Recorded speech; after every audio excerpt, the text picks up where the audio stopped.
ضجيج الحياة وتداخل الأفكار والتفكير وتواتر الخواطر ومواقف توثيق الكثير من حكايات غامضة وغير مفهومة من شعور من ظل من فكرة من لون في فوضى أو حزن يتوالد النور لتمنحنا الحياة مساحة كبيرة لحكاية جديده من حكايات الأديب خالد محرم. بسم الله الرحمن الرحيم، والصلاة والسلام على أشرف خلق الله رسول الله عليه الصلاة والسلام. اليوم حكاية جديدة من حكايات الأديب خالد محرم، واليوم حكاية مقياس النيل. إن هذا الأثر الذي حاز على اهتمام المصريين طوال أكثر من 1100 عام، وبالرغم من أنه كان يحدد مصير المصريين طوال هذه القرون بتحديد الرقعة الزراعية وأيضا الضرائب المفروضة عليهم، إلا أنه ما زال هام ومهم بالنسبة للمصريين كمزار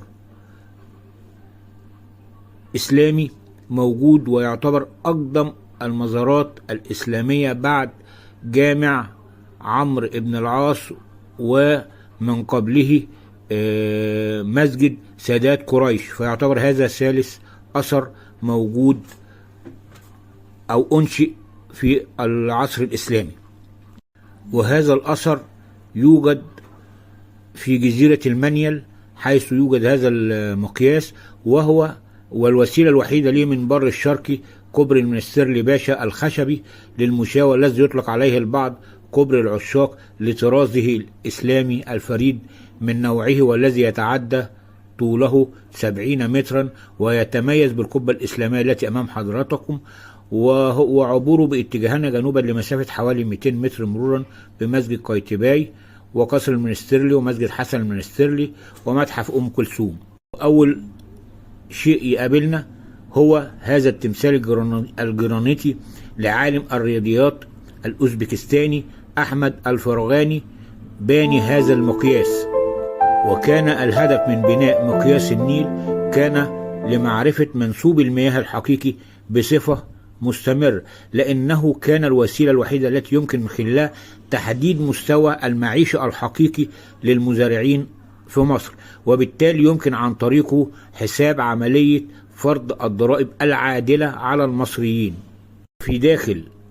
وفي داخل هذا المبنى قاعة مربعة أطوال أضلاعها 8 أمتار، يتوسطها بئر مربعة كما ترونه مشيدة بالأحجار طولها 6 أمتار وعمقها 12 مترا، يتوسطها عمود طويل مصنوع من الرخام ويبلغ طوله 19 ذراعا، وهو أكبر من المنسوب الطبيعي لنهر النيل، والذي يجب ألا يزيد أو يقل عن 16 ذراعا، فإذا قل عن 16 ذراعا يحدث جفاف لتلك الأراضي المصرية المقامة على نهر النيل، وبالتالي يحدث جفاف ويقضي على المحصول ويقل الإنتاج، فتمنع عن المصريين الضريبة في تلك أو في هذا العام. وإذا زاد عن 16 ذراعا يحدث فيضان يقضي على المحصول، فتمنع أيضا الضريبة. إن العالم الأوزبكستاني أحمد الفرغاني عند إنشاء المقياس راعى الطبيعة المحيطة به على شاطئ النهر، فقام بتصميم قاعدة البئر التي يرتكز عليها عمود القياس من شجرة الجميز. لماذا؟ لقدرتها على امتصاص الاهتزازات الأرضية وعدم التأثير بالمياه. والذي أمام حضراتكم أنه لكي يتم عملية قياس نهر النيل أو مياه النيل في تلك البقعة يجب أن يتم النزول على ذلك السلم الحجري، وهو بلا مسند يلتصق بجدار البئر وهو إلى أسفل البئر، والالتزام بالسير بجوار الجدار. وأيضا البئر مكونة من 3 مستويات مختلفة، وتحتاج إلى 37 درجة سلم للنزول إلى القاع، ولكل مستوى فتحة خاصة تتصل بالبئر بمياه النيل، أي إن البئر بها 3 فتحات فوق بعضها البعض. وفي المستوى الأول يوجد 4 عقود مدببة تشبه الشبابيك، وهي من أقدم العقود التي بنيت في مصر، وهي عبارة عن أحمال للحائط، وهي وظيفتهم امتصاص صدمة المياه المندفعة إلى المقياس.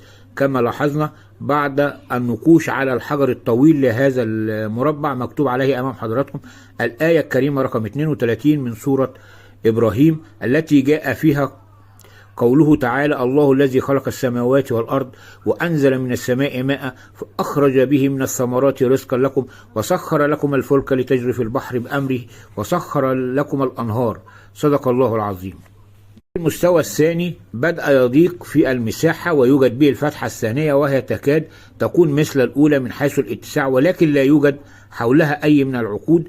ثم بعدها المستوى الثالث الدائري والأصغر، ويحتاج إلى 8 درجات صغيرة للنزول إليه، ويوجد به القاعدة المصنوعة من شجر الجميز.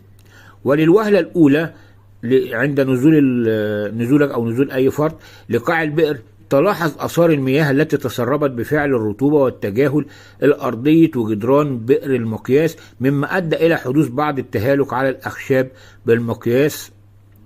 وقد كانت تلك القاعدة تختلف كهيكل معماري عن باقي المقياس، هي تأخذ الشكل الدائري، وقد تم إنشاؤها بهذا الشكل لأن المصمم الهندسي اكتشف أن مياه النهر عندما تدخل إلى المقياس تكون مندفعة بقوة تؤدي إلى انكسار العمود أو تؤثر على الجدران، وكان الشكل الدائري هو الأنسب لامتصاص تلك القوة من مياه نهر النيل.